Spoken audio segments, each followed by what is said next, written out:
I have at times been critical of Kyle Dubas, but I did think he did an admirable job this last offseason of retooling the team with more experienced leadership, grit, and physicality.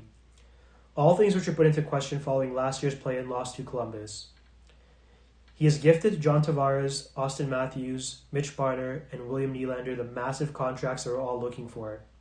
He showed unwavering loyalty to his main core, who all demanded the big bucks and even chose to put themselves in front of the team. He showed true belief in the players that seemed to take his compassion for granted.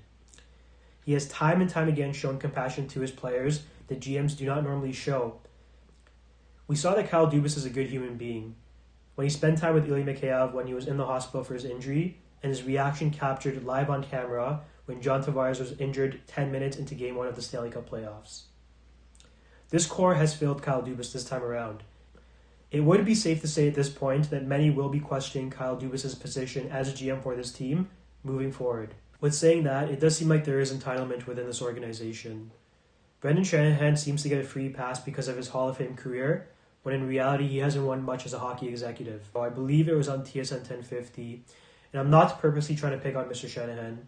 He came out very casually and said, I'd love to be a president here with the Maple Leafs for another 6 years, in a very nonchalant way.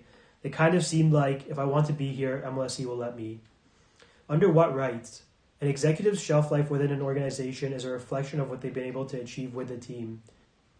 There is no excuse here. These guys all make millions of dollars to perform at their job, and their performance this year, quite frankly, is an absolute joke. But Leaf fans are the greatest fans in the world, who have arguably been subject to the most emotional abuse from their respective sports team and organization.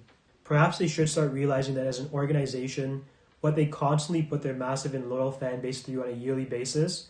I have seen comments from Leaf fans who genuinely feel this team has disrupted their mental well-being. I've seen it with my own friends. Hockey is just a game, I get it, but it naturally becomes a passion and a huge part of your life.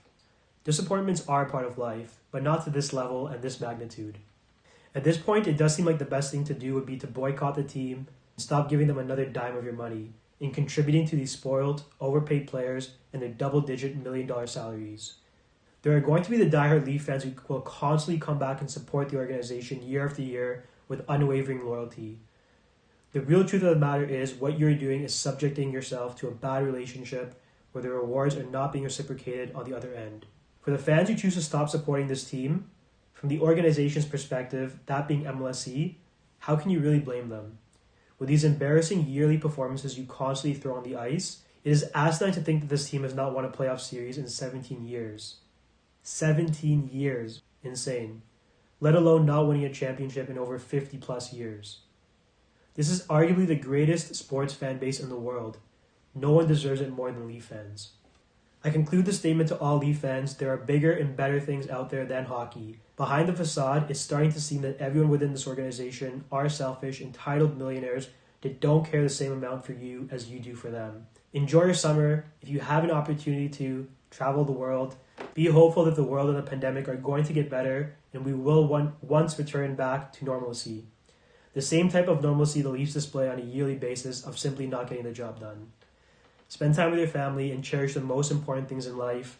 The joy that this team and organization can't give you can be received elsewhere in many shapes and forms. Hey guys, so before ending the stream, I just wanted to say a few more things.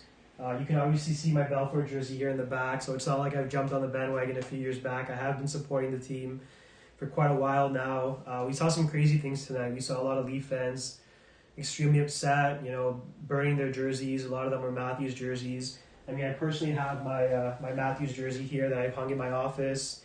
At one point, I was even thinking about burning it myself, but don't forget, guys. We have our city here on the logo, and we as people, we as a city, we're hardworking, we're determined. We have a never give up attitude.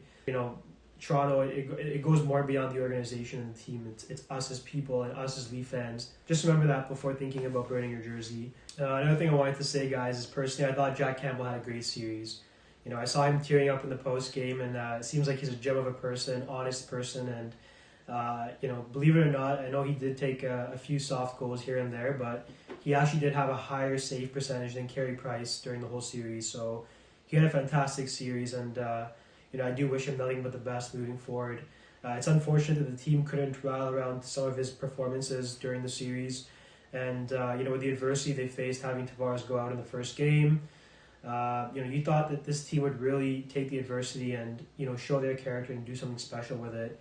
Unfortunately, this team just doesn't have the character and the grit, and it's just a shame. But until then, guys, we have a lot of positivity ahead of us. There's bigger and better things out there than hockey, and stay hopeful. The world is getting better, and let's enjoy the summer, guys. Let's hope for the best, and better days are coming. Until then, stay safe, and we'll chat soon.